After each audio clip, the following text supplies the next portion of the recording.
Hello, everyone. Music can also give hope, optimism, or make us feel good, right? I'm Sabine, and I'm happy to share my new concept with you, the room of not knowing. This part is about the space where nowadays true leadership begins, the space where hope can be found. Next. Every transformation begins in the dark. Before every breakthrough, every innovation, there is a moment of darkness, nature. It's the incubation phase. And leadership starts here, before certainty, before clarity, before the plan. Next. The room of not knowing. The room of not knowing isn't empty. It's full of invisible beginnings, full of ideas, insights, and possibilities. The space before certainty, clarity, and plan. This is the gap between what was and will be in the future. The pause where leaders have to resist the urge to rush into answers and maybe just, as Sabine said it, breathe. Where reflection meets courage. Means real leadership is the meeting point between reflection and courage. Reflection to see clearly, and courage to act without full clarity. It's where leadership begins. Leadership doesn't begin with knowing. It begins with entering uncertainty, with presence rather, hopefully, than panic. Okay. So there is a world outside and inside. We already talked about the VUCA world and where the Pandora box is open. So we need a kind of inner world, and I call it VUPA. So we need some vision, we need some understanding, we need presence and acceptance. For decades, leaders once trained to control, plan, and predict. Today, that mindset punishes performance.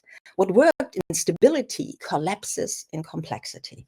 So the landscape punishes rigidity, rewards adaptability. Rigid leaders nowadays break. Adaptive leaders can grow. So the future belongs to those who stay flexible, especially when answers are unclear. So the VUPA, the vision, understanding, present, and acceptance, is the inner operating system for leadership in uncertainty. It grounds us when the world becomes unrecognizable. And there we come to the room of not knowing, and the most important word, yet. Yet is the hinge. It turns uncertainty into a process and not a threat. Next. Next, please. There is one more thing, as Steve Jobs always said it.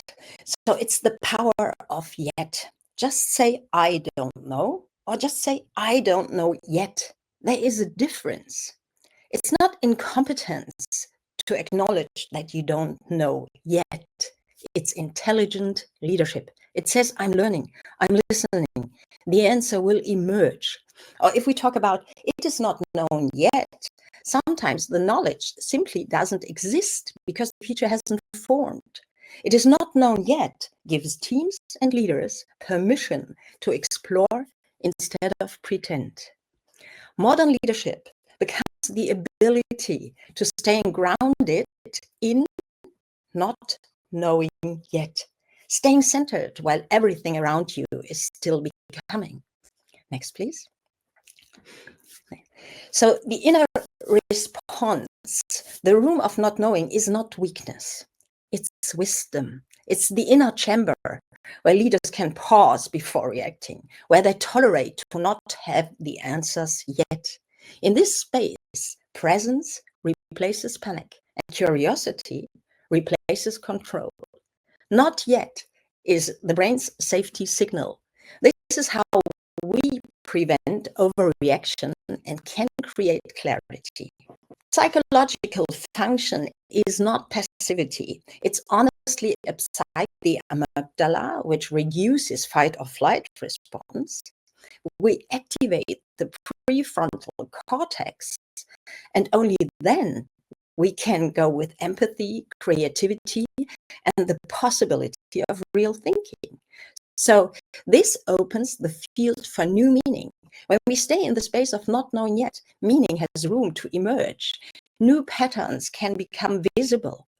So in VUCA conditions, immediate reaction can kill clarity, but depth of reflection creates resilience. Hope. Maybe this is our new leadership responsibility.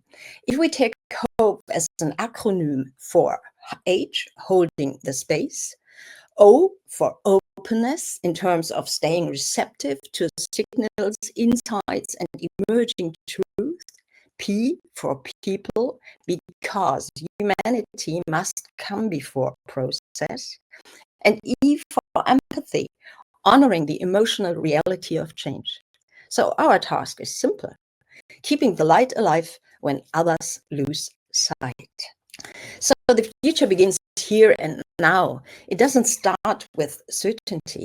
It begins in the room of not knowing yet everything. Today, better results come from embracing and acknowledging what we don't know yet. Last slide. So thank you. And for deeper conversation or research or collaboration, let's keep in touch. I would love to know your thoughts yet in the chat. Thank you. Thank you very much, Sabine. That's great. We, as you mentioned, anybody who wants to engage in a conversation with any of the Future Work Forum partners can go to the website, click on their profile, and there's a form there you can fill in to communicate with them. And I think your message is so much builds on the hope we were talking about this morning. Nobody can know the future exactly what's going to happen, and there's so much change happening. Acknowledging that we don't know everything. I think it's some of the best leaders, I think, are those are most humble, that they don't think they know everything. They do recognize that there's wisdom in their workforce, and they do therefore empower and engage people. I love the HOPE. I think ending up with empathy, I think, is absolutely key. And the yet is really a brain hack. Yeah, it gives a real safety signal to the brain. So just use it. Thank you. Use it. Yeah. I think yet means that I'm not afraid of admitting. I'm not afraid of admitting I don't know what's going to happen next, but that's fine. This is my pleasure to introduce the next speaker, because I do know what's going to happen, something about what's going to happen next.